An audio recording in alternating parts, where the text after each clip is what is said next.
በትምህርት ከፍ ብሎ መብረር ይቻላል። ናሽናል አቪዬሽን ኮሌጅ የናሽናል ኤርዌይስ እህት ኩባንያ ከከፍተኛ ትምህርት አግባብነትና ጥራት ኤጀንሲ ሙሉ ዕውቅናን ባገኘንባቸው በማስተርስ ዲግሪ ኤምቢኤ በስትራቴጂክ ማኔጅመንት፣ ኤምቢኤ በባንኪንግ እና ፋይናንስ፣ ኤምቢኤ በቢዝነስ ሊደርሺፕ፣ ኤምቢኤ በሪስክና ኢንሹራንስ፣ ኤምኤስሲ በኢንተርናሽናል ትሬድ እና ኢኮኖሚክስ ዘርፎች በእውቀት ለመቅረጽ የበቁ ፕሮፌሰሮቻችን አረንጓዴ መብራታቸውን አብርተዋል። በነገራችን ላይ በኬንያ ሀገር ከሚገኙ ስመጥር ዩኒቨርሲቲዎች በሚመጡ ፕሮፌሰሮች የትኩረት መስክ ትምህርቶቹ መሰጠታቸው ልዩ ያደርገናል። በምርጥ የትምህርት ስርዓት የተገነባው ናሽናል አቪዬሽን ኮሌጅ በመጀመሪያ ዲግሪ በአቪዬሽን ማኔጅመንት፣ በሆቴል ማኔጅመንት፣ በአካውንቲንግ እና ፋይናንስ፣ በማርኬቲንግ ማኔጅመንት አስተማማኝ ትምህርት ይገቢውና ራስዎንና ሀገሮን ይለውጡ። አድራሻ 22 አደባባይ ወደ ሾላ በሚወስደው መንገድ ላይ። ናሽናል አቪዬሽን ኮሌጅ የናሽናል ኤርዌይስ እህት ኩባንያ ህልሞን እውን ያደርጋል።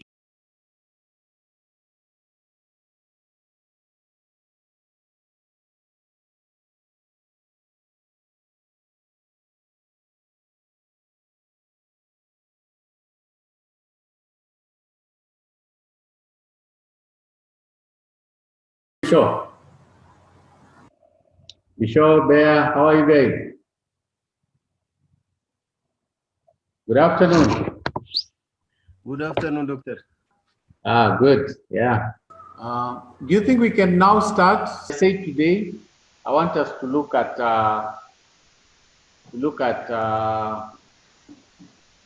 theories of corporate governance. Yeah. Theories of corporate governance. I think that's what I want to just have a discussion on. Remember, every subject has a set of theories that tries to explain that subject. Right now, all of you, I'm sure you're doing a research project, and in the literature review, you're normally encouraged to do some theoretical literature review, right? So you look at the theories that relates to the study or to the variables that you're trying to study. And that is a positive to your discussion. So that's what I would want us to try to look at quite slowly. Right. Now, so maybe what's your understanding of a theory? If maybe we can start, because you're saying there are several theories that have fed into the development of corporate governance, you know. What you're trying to say here, there are so many theories that have been used, have been developed to try to explain corporate governance, right? And we have selected some that we are going to look at in this class tonight. So maybe let me just start by posing a question from your point of view. What's your understanding of a theory? Remember when I was even taking you through ethics and leadership, we looked at theories of ethics, and we also looked at theories of leadership. So here again, we want to look at the theories of corporate governance. So various scholars interested in corporate governance have done some studies and have developed certain explanations. Now, those explanations are what we call theories. And possibly they're explanations that have been looked at by peers and reviewed by other scholars.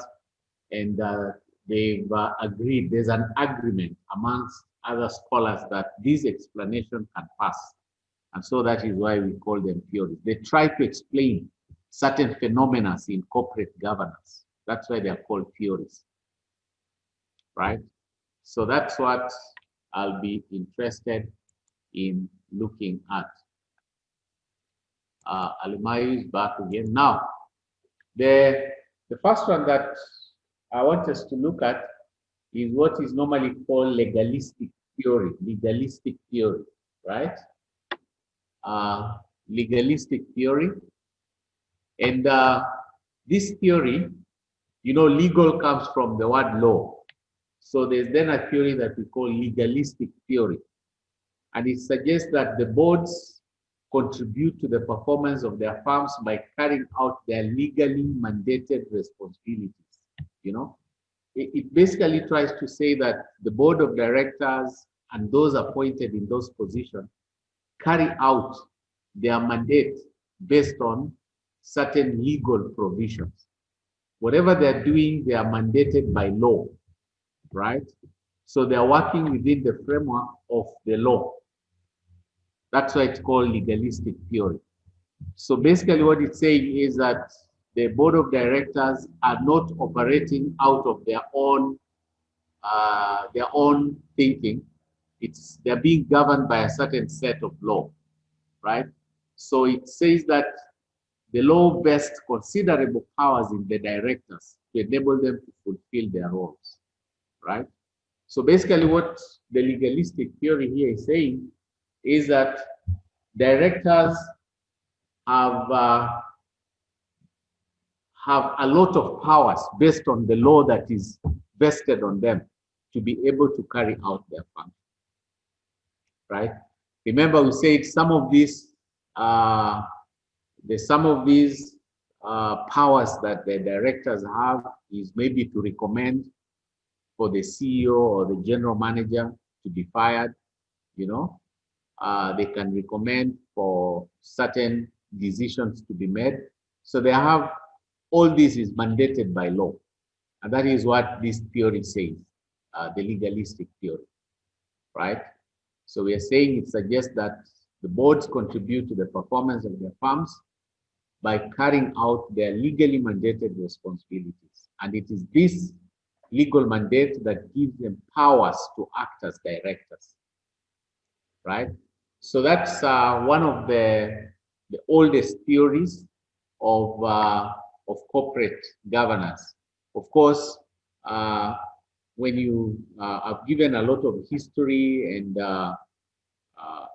mainly history and other details in the lecture notes, which then you can look at later.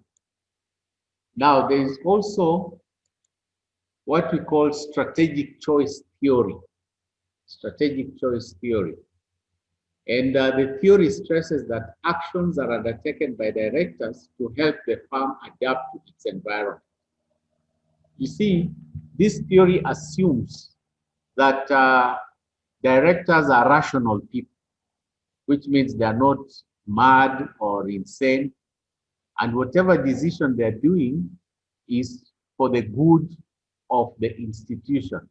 And it is to help the institution adapt to its environment, right? For example, the directors may recommend, let's say, that, okay, the management may request and then the directors approve maybe staff reduction, you see, maybe pay cuts, yeah, maybe recommend leaves without pays or such things like that.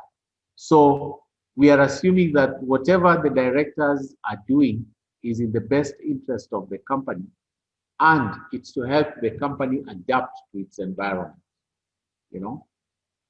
So the ability of the firm in adapting to its environment is argued as the main explanation of the organizational outcomes obtained by the firm.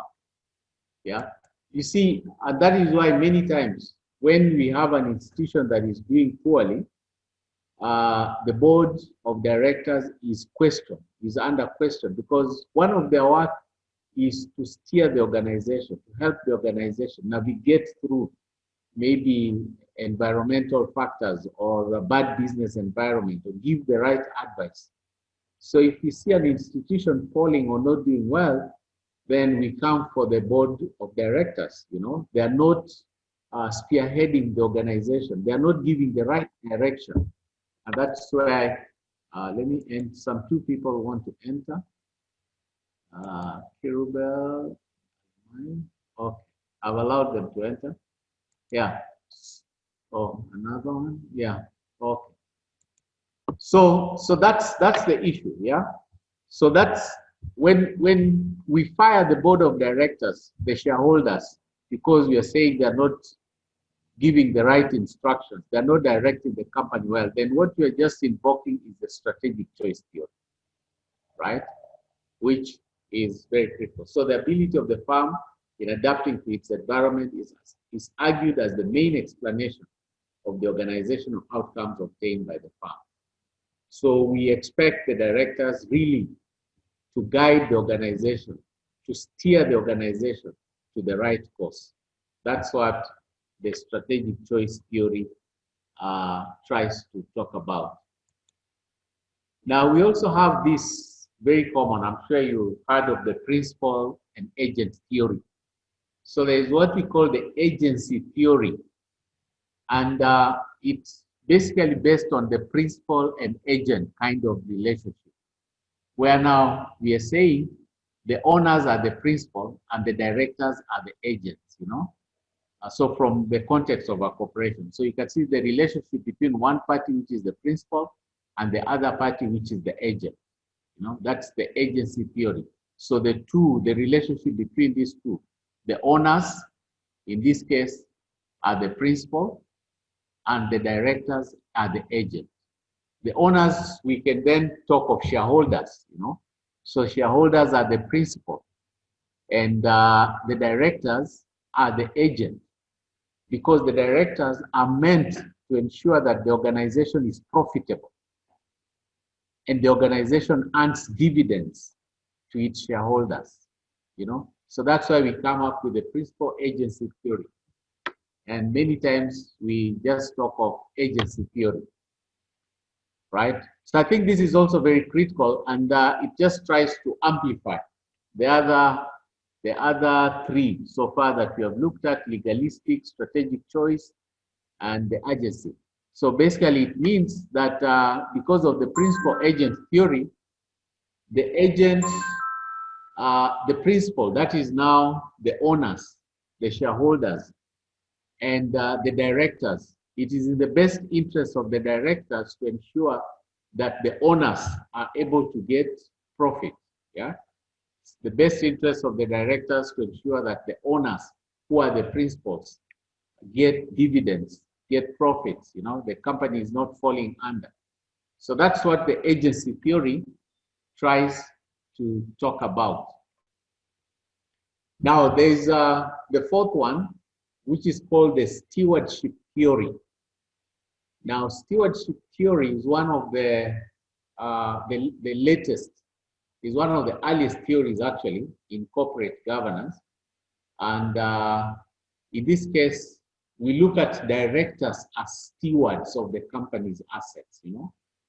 They safeguard the company's assets. That's why they're called stewards, you know. A steward is somebody who takes care of property. Maybe they take care of your property, or they take care of an organizational property. Now that's what we call a steward. So the stewards theory assumes that the directors are actually regarded as stewards of the organization, of the company's assets, right? And so it's in the best interest of them to protect these assets on behalf of the shareholders, whom we are then calling the principal. So that's basically what this stewardship theory talks about. As I said, it's one of is a new theory. It's one of the additional theories in trying to explain corporate governance. You know, so once we are saying that the director is a steward, you know, the director takes care of the properties of the organization.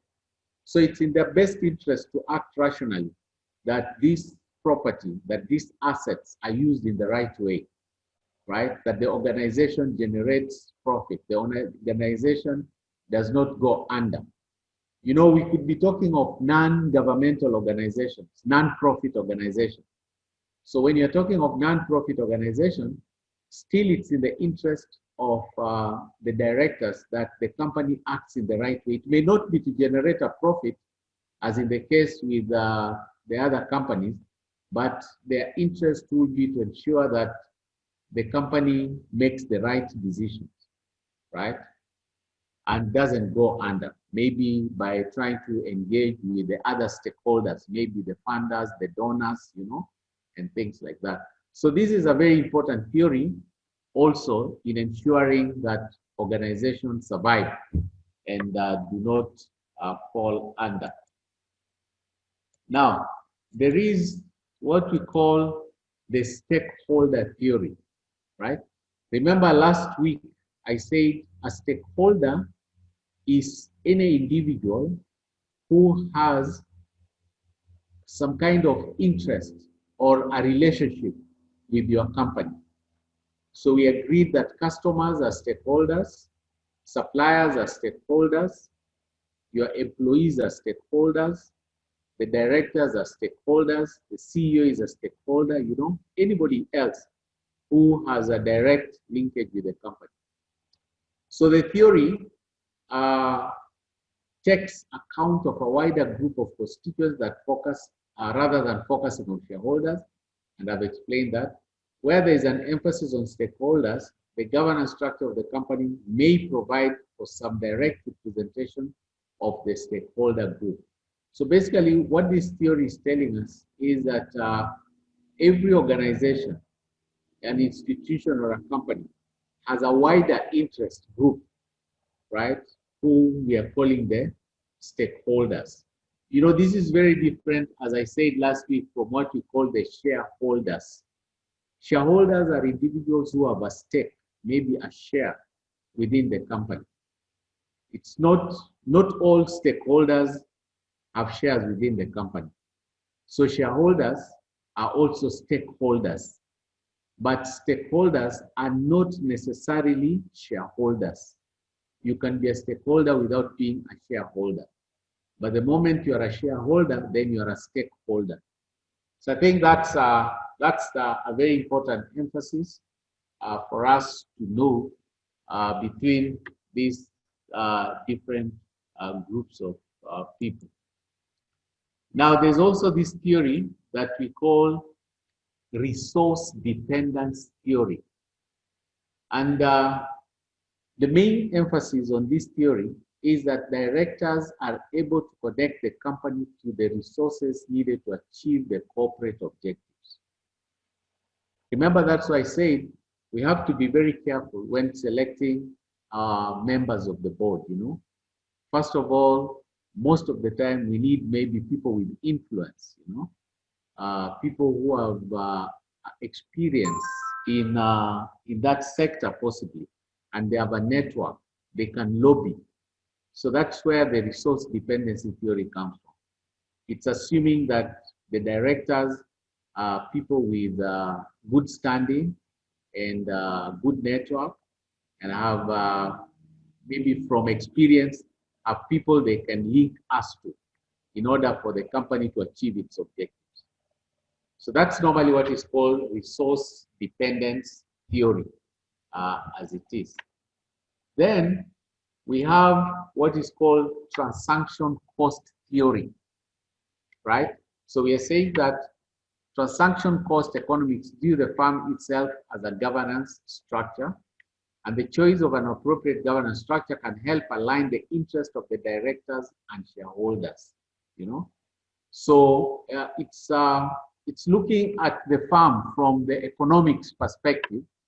Let me see, there's a chart here. Maybe somebody is not.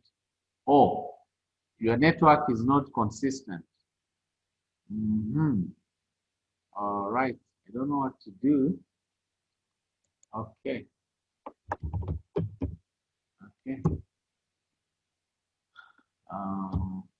The network is not consistent. I think. Let me reply to everybody. Michelle says my network is not consistent.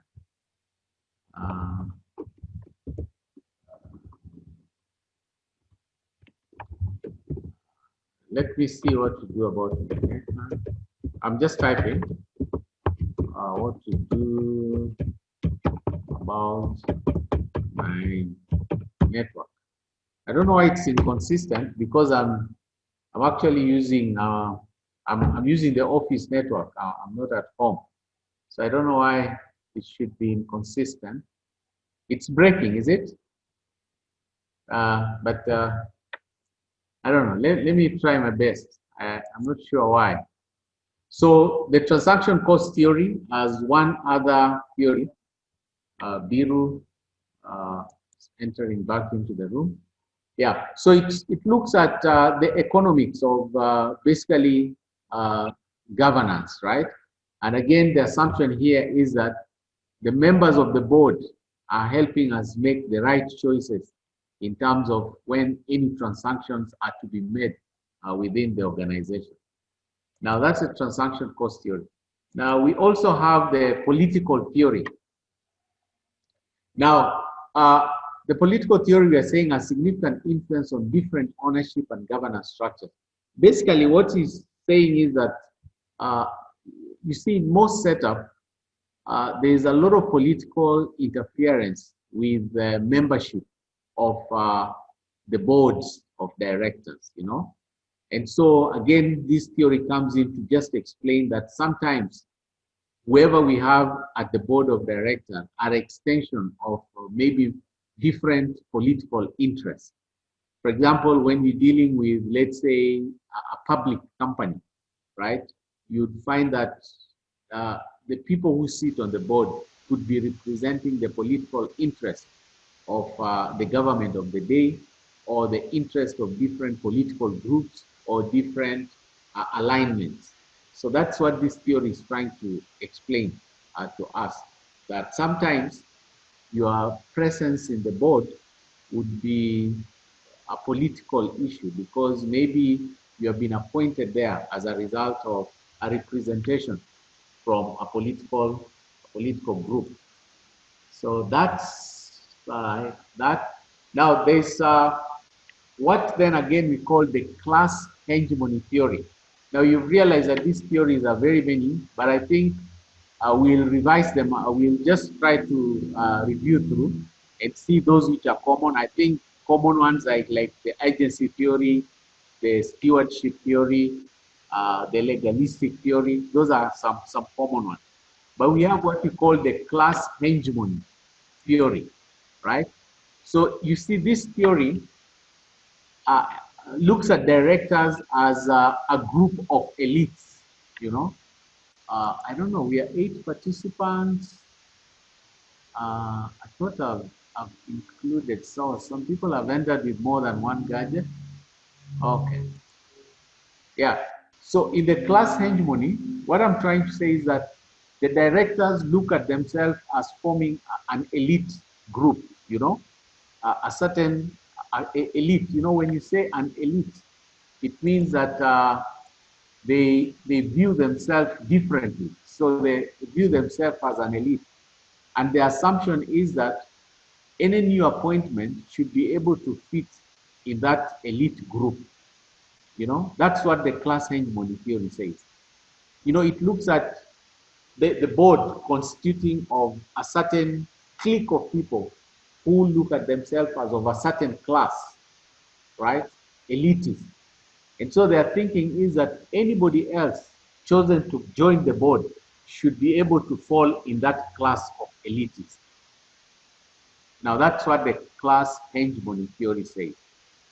So that's why again, and you find this is very true because often if you have to join any board, so you really must have the characteristics that makes you fit into that class of the board of directors.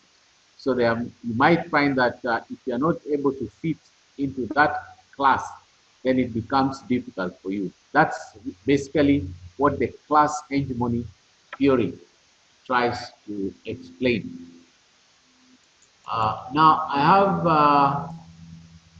almost finishing them. There is managerial hegemony.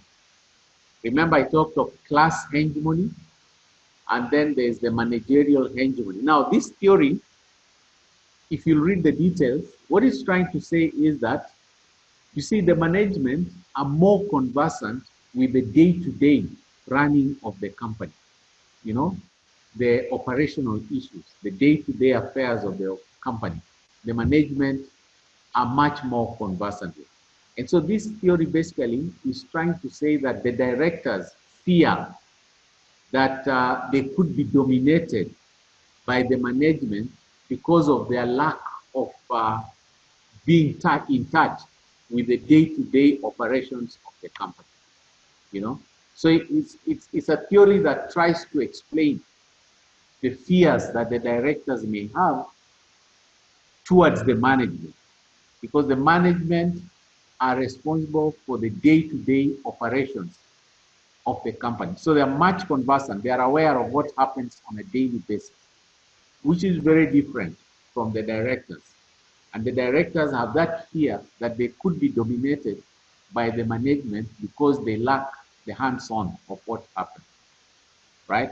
And I think this is a fear that has no basis, because when you are at the director level, you are basically at the strategy level, and you are not at the operational level.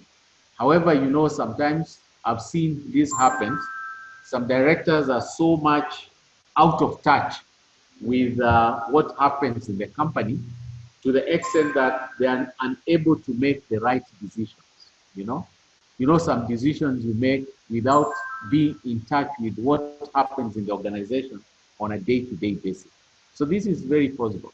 You know, you might, as a board of directors, maybe a case might come for disciplinary, but because your role first and foremost is to support the management, you might find you're making a wrong decision because you're trying to be on the side of management, and yet you don't know about the day-to-day operations, and you can't. It's possible that the management was wrong, right? But because you're not familiar with the day-to-day operations, you may not be able to make a good judgment. So that's what managerial hegemony tries to explain. Now, last but not least, we have what is called the path dependency theory, right? Remember, we also have what is normally called the path goal theory. I think I looked at the path goal theory in leadership or somewhere like that. And there's a difference here. Here it says that structures are driven by rules, right?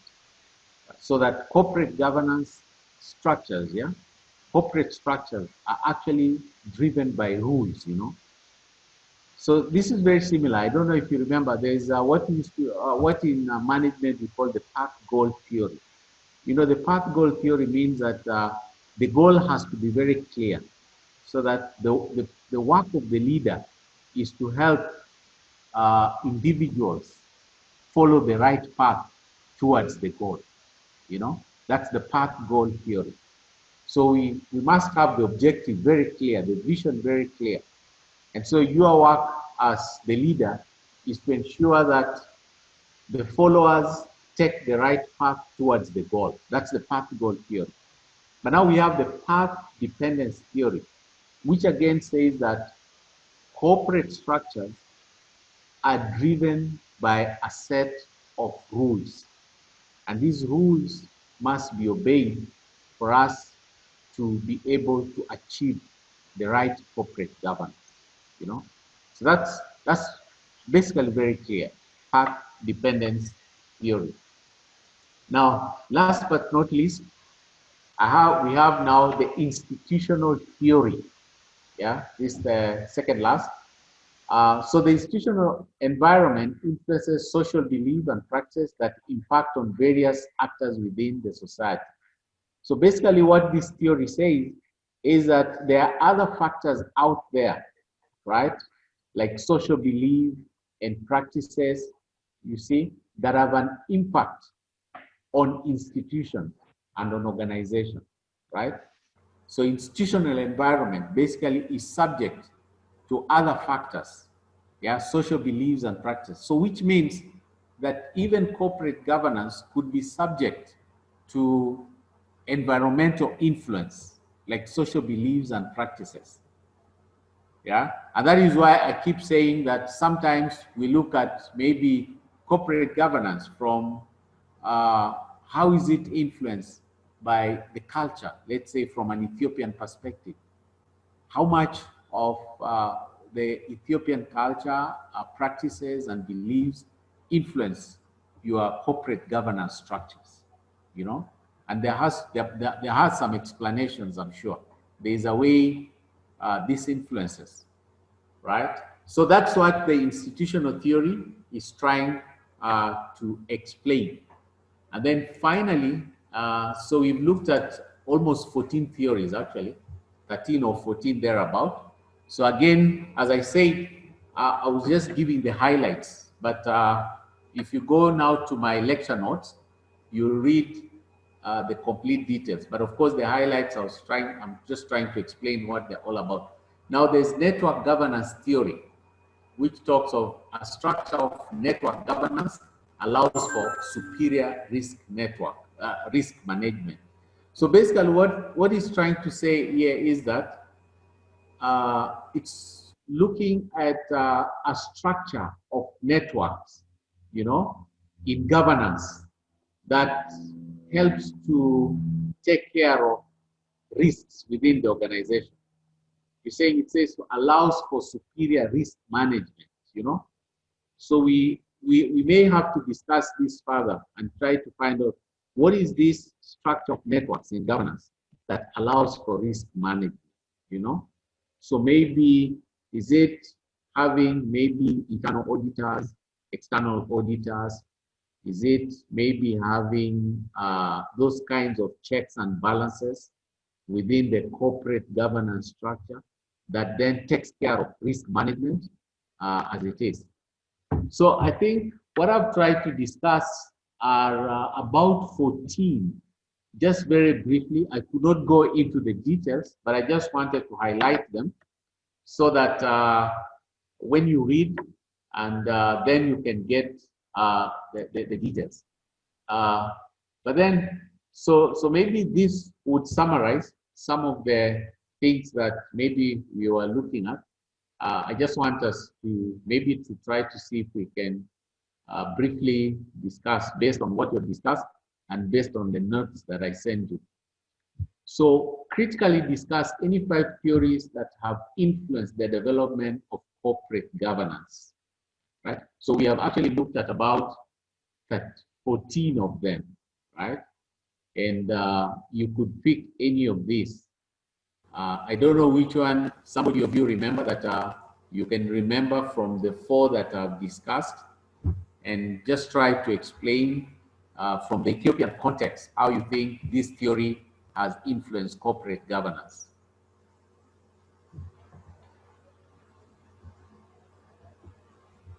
Right? So I'm on the first one. I want you to look at it in terms of the Ethiopian context. So you pick from the 13 that I've discussed. Remember, legalistic, stewardship, stakeholder theory, agency theory, path dependence theory, institutional theory, network governance theory, and all those. Maybe if you could just pick one and try to explain to me how you think it has influenced,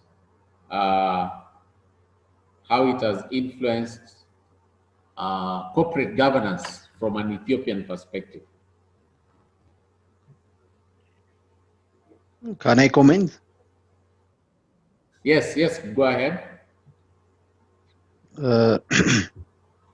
As my observation, the managerial hegemony and the class theory, most of the time we observe in our day-to-day operational activities of an organizations. They are mixed. Sometimes the CEOs are a leader or become influential on the directors, and sometimes the directors are high influential against the board or against the CEO or the management of the company. And in another way, these 2 groups are sometimes are corrupted and become one. And it has become a negative influence on shareholders because they are one in their decision-making process. So any questions from the shareholders are become influenced, and there might be a great fraud in the companies because of the the CEO sometimes has a great power in the company, and the boards are doesn't have any power. And in the contrary, the the board might have also a great power, and because of this, the structure are not work properly, and there might not be a good corporate governance in the company because of their unfair way of relationship they have.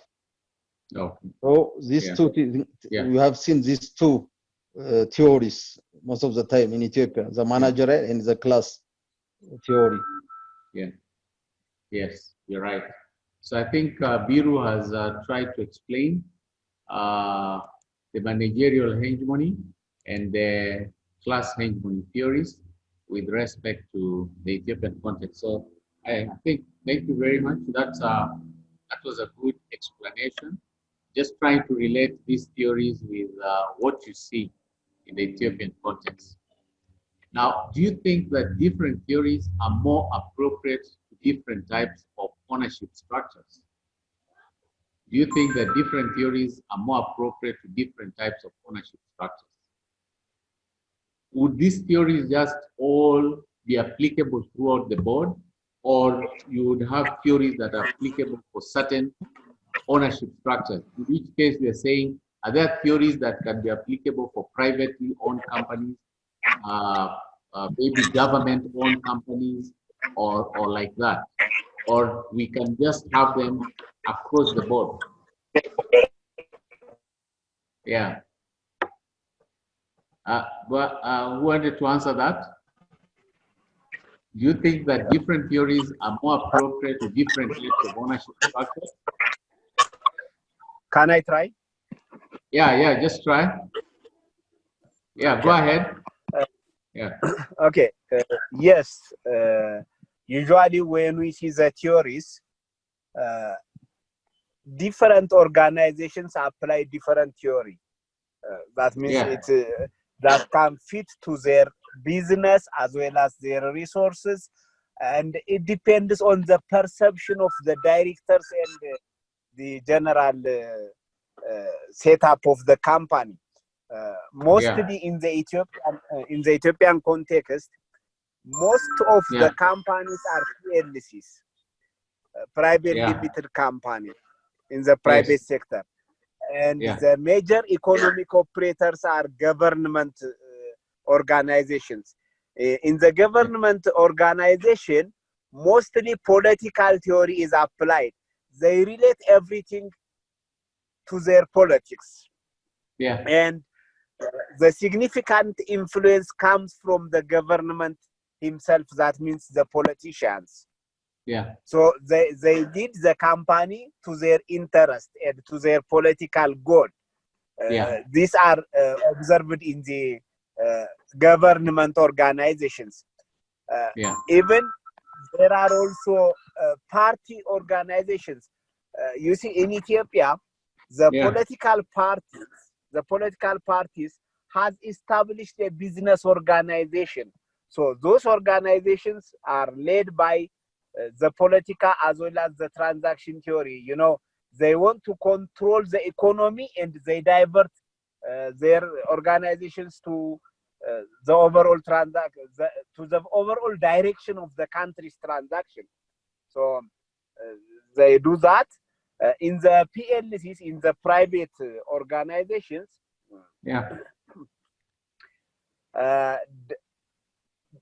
Usually the directors are the owners. You know, in a PLC, the number of shareholders are 2 up to 50 in the Ethiopian business law. The minimum is 2 and the maximum is 50. And they establish the husband and wife with their children, brothers, sisters together. It is like a family and related friendship. In that case, they use the class hegemony. The class hegemony is applied for that. And the managerial hegemony comes when we see in the share companies. There are few share companies. In the Ethiopian context, share companies are very few, specifically concentrated on the financial institutions like insurance and banks. So there are a few in the industry. We can call it 2 or 3 industries are shares. Now they are a lot in the brewery industry, 2 or 3 brewery industry. These are few in number, so they usually use the managerial hegemony. Some of them may use the path dependency theory also. Good. Thank you. If I say this much. That's very good. At least you have tried to highlight the fact that the theories are based on ownership structure. I think that's very clear. The rest, I'm sure, must have benefited from that. Let's look at number 3. What are the main problems that may arise in a principal-agent relationship, and how might this be dealt with?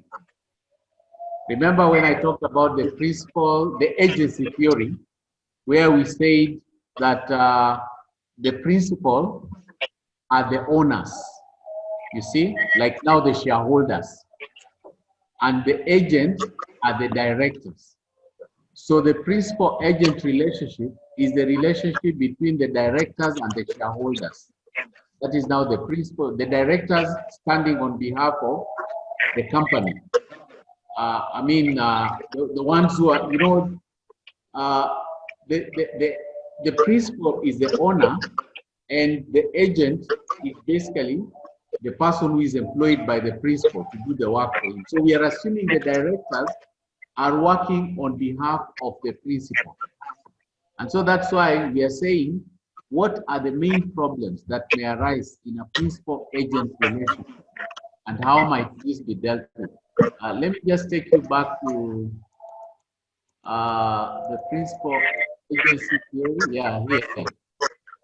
You see, we are saying agency theory identifies the agency relationship where one party is the principal and that delegates work to the other party, which is the agent, right? So basically what we're saying here is it's on the interest of the agent, who are the directors, to ensure that they are making the right decision, so that the shareholders, who are the principal, are able maybe to get dividends, profits, or basically ensure that the organization is running. Because we could also be talking of a non-profit institution. So maybe based on that, when you look at this, that is question 3. What are the main problems that may arise in a principal-agent relationship, and how might this be dealt with? What would you think are some of the main problems that can arise, in your opinion, and how can it be dealt with? So who is speaking? Yeah, try Bishop. Yes. Yeah, go ahead. Actually, in the case of principal-agent relation, the main problem arises from conflict of interest, right? That is, the principal or the owner of the corporation or the company has its own goals stated and working for the achievement of that goals. On the contrary, those agents may prejudice that and prioritize their own interest, personal interest, or a group interest, whereby this may create some sort of conflict of interest among the principal and agent. Just a minute, I take this call. Hello.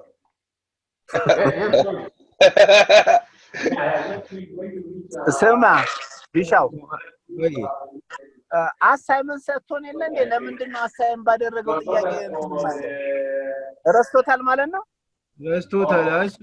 እንትኑ ራሱ እኮ ነገ ዲስከስ እናደርጋለን ነው የሚለው ኬዞቹን መጨረሻ ላይ ነው እንትኑ እኮ እንድናነብ ነው። ይመስለኛል። ታዲያ እንዳናነብ እኮ አደረገን። አሁን ለምሳሌ እኔ ኤጀንት Sorry, I was speaking a call. Thank you. Yeah, so Mamo, can you continue? Yeah. I've already pointed one case conflict of interest which may arise. Conflict of interest. Yeah, there's a point you are talking of before I left where you are saying that the owners may be having a different objective. Is that not so? Right. And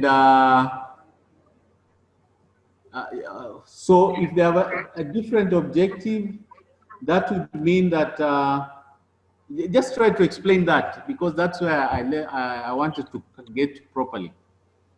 What I'm saying is the owner of the company had their own objective, like maximization, like diversification, just increasing number of portfolios, and those are strategically set by owners, right?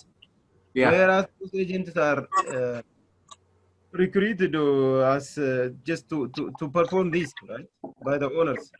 Yeah.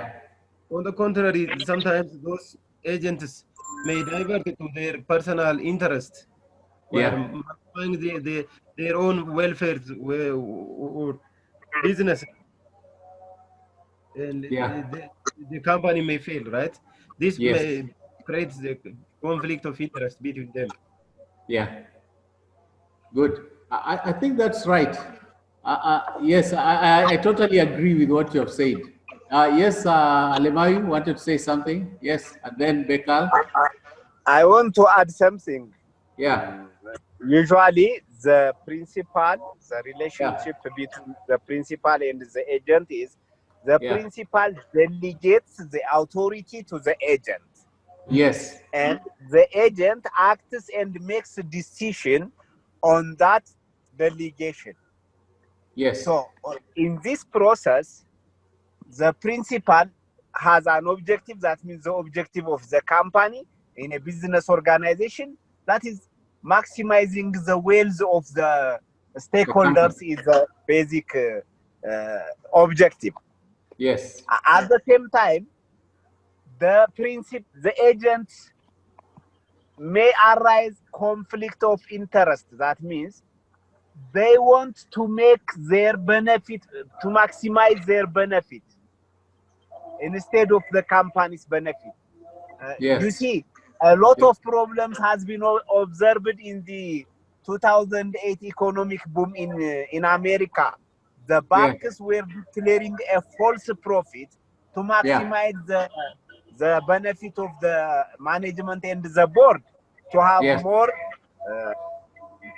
Then this can be solved in two ways. One, proper design of contracts. Yes. And the second one will be the proper development of performance against incentive. That means each performance should be related with a specified and defined incentive for the agent. And the contract should be designed in such a way that to minimize the possibility of conflict of interest.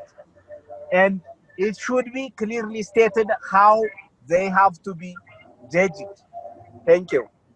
Thank you. I think that's very good.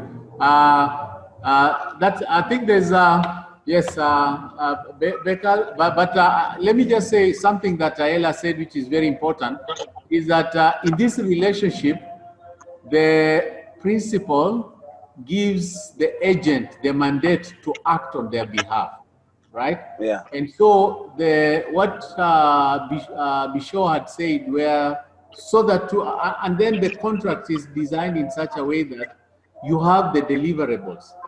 And these your deliverables should be in line with what the principal wants, so that we end up having those issues of conflict of interest, of the agent acting on their own behalf and not on behalf of what the principal wants. So I think I really like that. Yes, Bekal, you wanted to say something? Yes, Bekal, yes. Then you? Yeah. Especially I'm working in the bank. Yes. It is a corporation. Yeah. There's a shareholders, and board of directors, and below there is a president and vice president Yeah. who lead the bank. Yeah. Therefore, this is the principal and the agents. They uh, most time they collide, they fight about a commitment Yeah. to deliver what the board director uh, uh, uh, the board director's objective and the goals within 1 year. For example, if they want to reach somewhere which the board is expected, but the president and the vice president Yeah. cannot be fulfilled the whole budgets. Yeah. Therefore, at that time there is an interest of conflict. They want something. For first of all, the presidents want to pay their employees a lot of money. They want to increase salary, but the board directors do not want to increase the salary. This is the Yes. main objectives, Yeah. and the board directors want the loan to one portfolio of credit facility, but the presidents want to distribute the portfolio uh, of Equal. loan in different products, Yeah. but the borders want that's the major problem uh, between the principal and the agents in the bank. Yeah. Thank Yeah. Good. At least, yeah, that's also a conflict between now what the shareholders will want and what the board of directors will want. Maybe Biru had raised his hand. Biru, you wanted to say something? Biru had raised his hand. Yeah. Yeah, go ahead. On top of the conflict of interest, I want to add few points. Yeah. As we know, the principals give uh, certain rights for the agent in order to perform or in order to lead his company. All things may not be raised in the agreements of the agent and the principals in their activity. So, Yeah. in terms of flexibility, there might be a gap in decision making. The owner and the agent, I mean the shareholders and the agents may not uh, have flexibility. They don't have, they may not have equal flexibility. So there will be a gap in flexibility and also in taking a risk. In terms of taking a risk, the agent may have a gap. He may scared to take all risks in his activities. Also in decision making also there might be things to take immediate decisions. Yeah. So because of a limited responsibility given to the agent, Yeah. there might be a gap in terms of decision taking. That's all that I want to add. Thank you. Yeah. Good. Yeah, I think thank you very much. I think those are very good contribution from Alemayu, Bekal, and Biru. Good. I think it helps us even widen, try to relate these theories and the concepts directly to the Ethiopian condition, which I think is very good. Now, the second last, critically discuss the potential impact of the global financial crisis or the likelihood of convergence of corporate governance systems. Remember, there's an example here when Alemayu gave of some companies, I think in the US and Europe, where the directors were falsifying profits. But we also have, those are some of the issues that brought now the study of corporate governance to be more serious, you know, because now we remember when we were saying the principles of corporate governance and the fact that you have to have your books audited, you have to present you are using the right standards of accounting, and have to be made public, and things like that. So that makes it difficult. It puts checks and balances, especially where you have directors or CEO wants to falsify accounts. So this one says critically discuss the potential impact of the global financial crisis on the likelihood of convergence of corporate governance systems. Is it possible that the understanding here is that as a result of maybe the global financial crisis, is it possible for us to have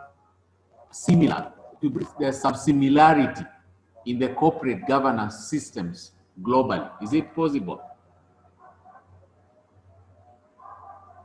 Would it be possible for us to have similarities? You see the talk of convergence of corporate governance systems. No, it's not possible. Yeah, do you see that possible?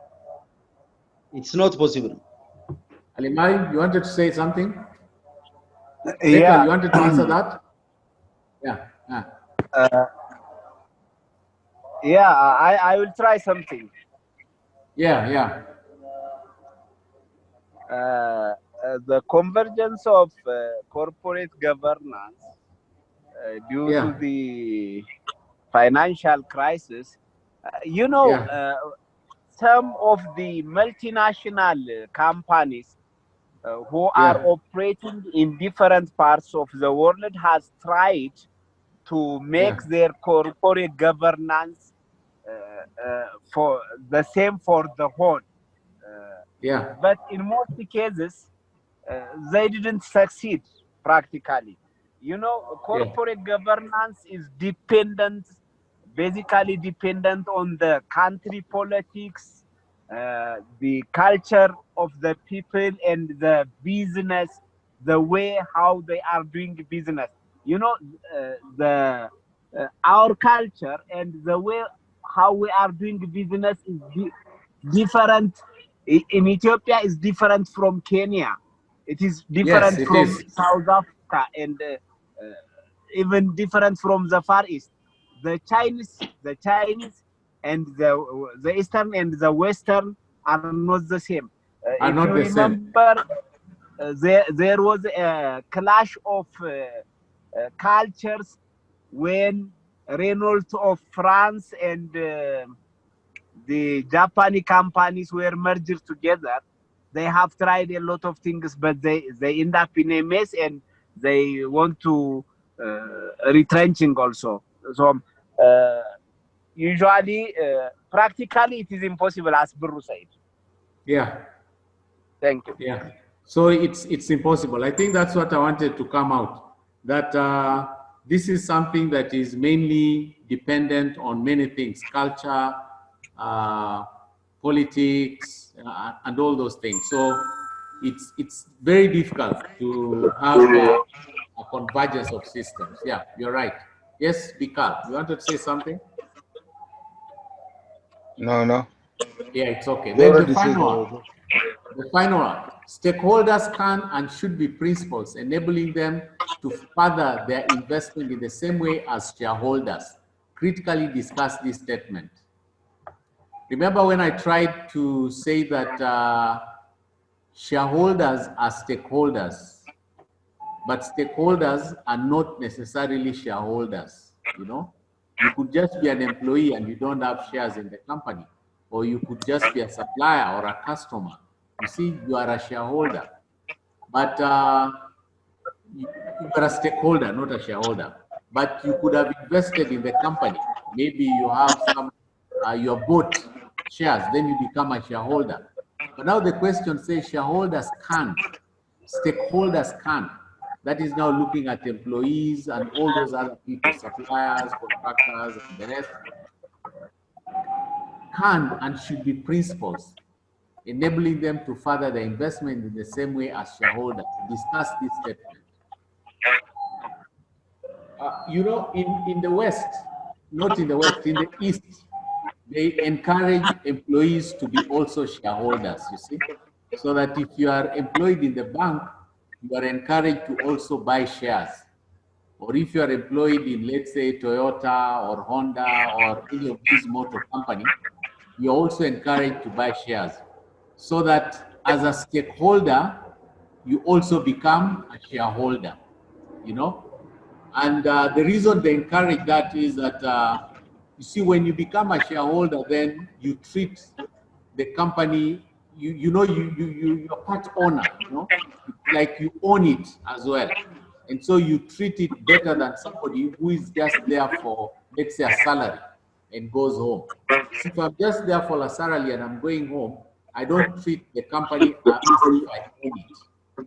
And that is what this question is saying, that the stakeholders can and should be principals.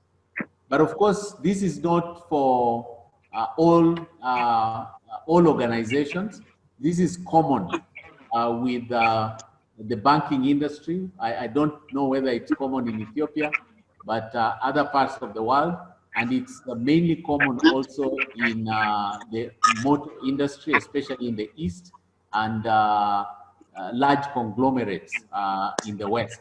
So basically, that is what it's trying to say, that we should encourage the stakeholders, our customers, our suppliers, our employees, to also buy shares in that institution, so that they feel also like owners, like agents, as it is. Yeah. Good. Anybody wanted to add something on that question?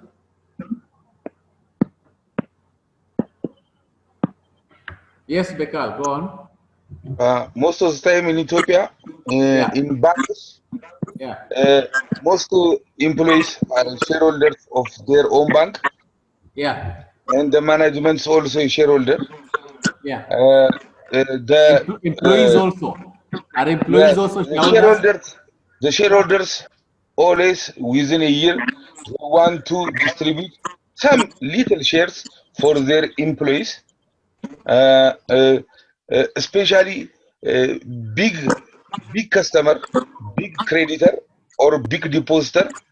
They want to discuss, and they want to sell their own share to that big customer. We have got a lot of examples in Ethiopia, but we will discuss later more in the future. Yeah, good. I think I like that. Anybody wanted to add something? Yeah, let me add something, Doctor. I'm Kirubel. Yes. Yeah, just go on. Actually, this is very common, especially in private banks in Ethiopia. Yeah. For example, I'm banker also. I'm working in Oromia International Bank. So after we serve the bank more than 2 or 3 years, we are going to be a part of shareholder. The bank will buy shares for employees. So this motivates us to work more.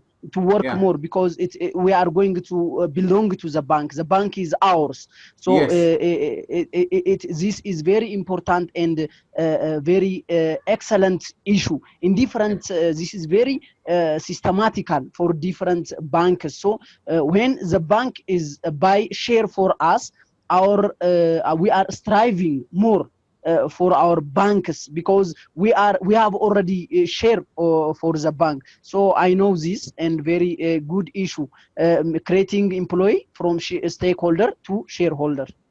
Thank you. Good.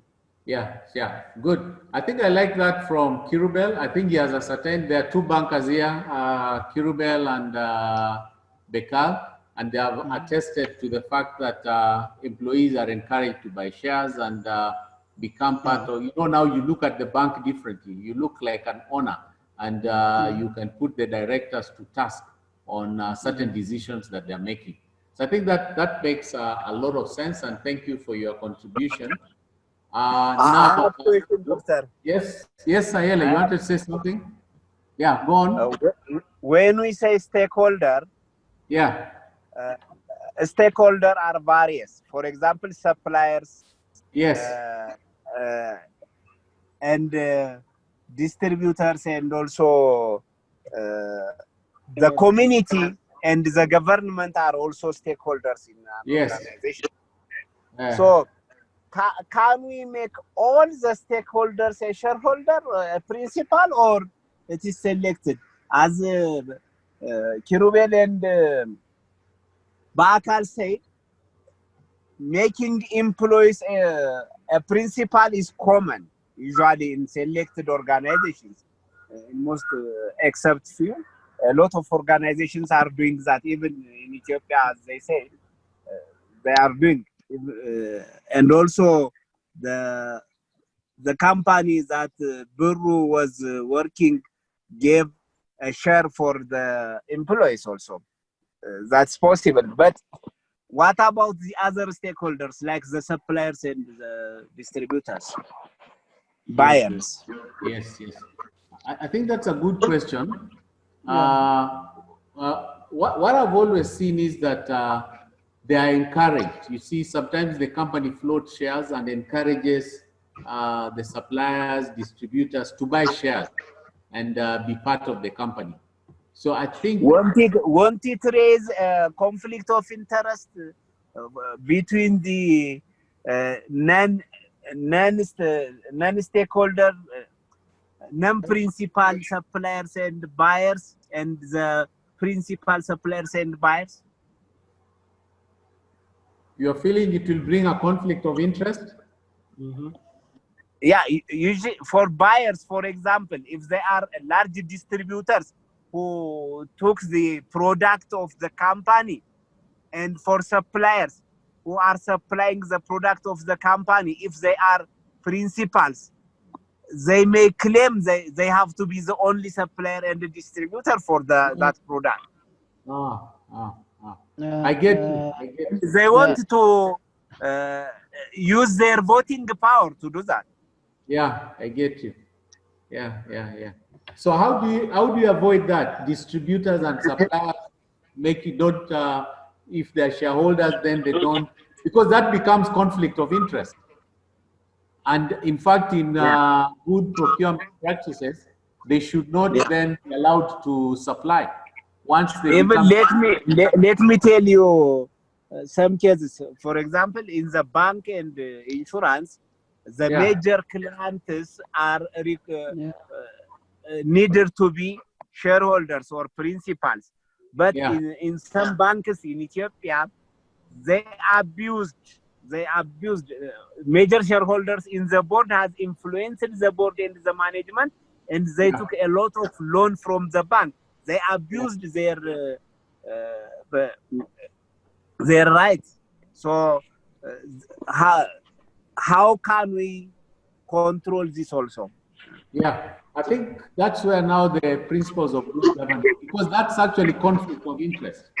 And it's even one of the reasons I know companies here in this country, even banks, that have fallen because you have directors having taken loans without enough collaterals, and then payment becomes a problem, and that leads to problems. Yes, so you're right. Yes, Mamo. Actually, go ahead. In a banks and the industry, I don't think that all customers are to be treated equally, because we have to classify customers into retail and corporate according to their their contribution for the organization. They have to treat it separately. Yeah. Even if, as Alamayo said, they may sometimes create some sort of inconvenience for others, but all customers need not to be treated equally. Yeah, that's right. But I also understand his area, because I know he's speaking from a supply chain perspective, where if you have distributors and suppliers being shareholders, so they may end up using their rights as shareholders as a way of maybe making themselves the sole distributors or sole suppliers.